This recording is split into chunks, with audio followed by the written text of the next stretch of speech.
Então, esse where, ele vai colocar a condição de filtro que nós estaremos fazendo, tá? Primeiro nós passamos o nome da coluna, depois o igual e depois o valor que você quer comparar, que pode ser passado aqui dentro também uma variável. E nós vamos ver já isso na prática agora. Então, vamos lá. A coluna que eu quero comparar é a coluna chamada e-mail e a outra coluna é a coluna senha. Por enquanto eu não estou trabalhando com a criptografia ainda, mas nós vamos chegar lá.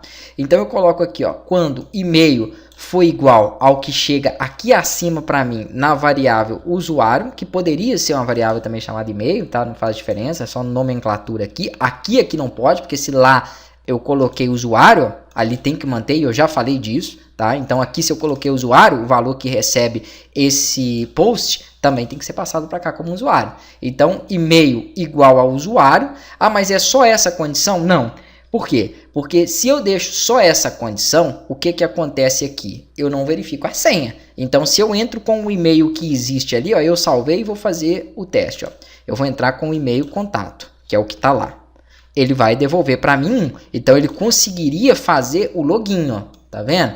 O que não é correto aqui, né, verificar somente ele. Então, quando eu tenho que verificar mais de uma condição, eu coloco o AND. Teria uma outra opção também que é o OR, tá? Mas não é o caso aqui, mas eu já falo a diferença dela. Então, AND, né, ou seja, e é o e-mail igual ao usuário e agora eu vou colocar aqui, ó, a senha, porque eu também tenho que fazer a verificação da senha igual a variável senha, sempre que vai vir entre aspas simples, tá? Então aqui nós vamos estar passando as variáveis dentro de uma consulta SQL entre aspas simples. Então eu estou verificando se o e-mail é igual ao que eu passei lá na variável aqui de usuário e se a senha é igual à senha, que também é o que chega aqui na variável senha. Salvo e agora vamos lá. Eu vou voltar e vou colocar aqui, ó, 1, 2, 3, 4. A senha, o e-mail está certo, mas a senha não. Então, quando eu clicar em login, é 0. A senha que eu coloquei lá é 1, 2, 3. Então, quando eu clicar em login, deixando somente 1, 2, 3, ele me volta 1. Então, eu sei que ele encontrou agora uma linha. Se ele encontrou pelo menos uma linha, é porque aquele usuário existe na minha tabela de usuários. Ou seja, ele é autenticado, ele está...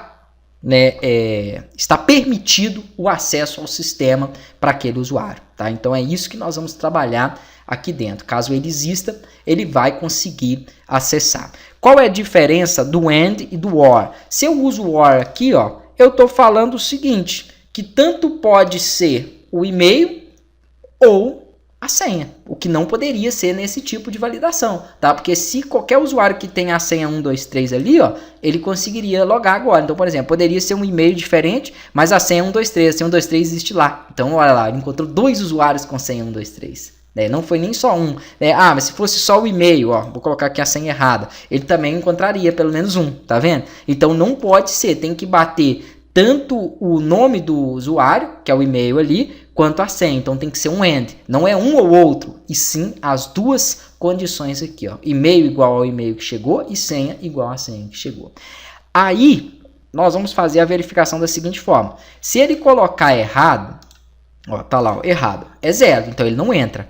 Então eu tenho que pegar esse total de linhas que eu encontrei e fazer uma verificação para saber se esse total é maior que 0. Se ele for, permitido o login. Se ele não for, negado o login. Tá? Agora, antes de dar sequência nisso, vamos falar um pouquinho mais aqui de uma outra coisa. Eu falei para vocês que nós temos duas formas de executar o PDO. A primeira delas é com a carry e a segunda é com o prepare. E qual a diferença? Quando você tiver que passar valores que foram recebidos de um formulário, tá? Executados assim por uma caixa de texto, que chegou de uma caixa de texto, você nunca pode usar carry por questão de segurança. Porque se você utiliza carry, alguns usuários um pouco mais avançados, ele pode vir aqui, ó, e injetar comandos em SQL. Então ele digita um comando em SQL, né, vamos supor que ele mandou selecionar ou mandou deletar alguma coisa no seu banco de dados e executou. Na hora que ele executou esse comando vai chegar aqui nessa variável. E na hora que ele chegar nessa variável, ele vai ser executado. Tá? Então pode deletar, pode ter problema lá.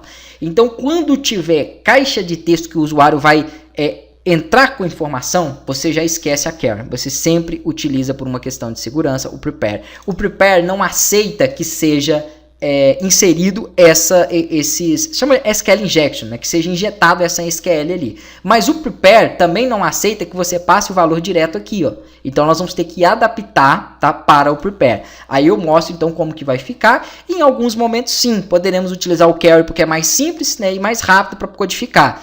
E quando tiver formulário, sempre será o prepare porque é mais seguro.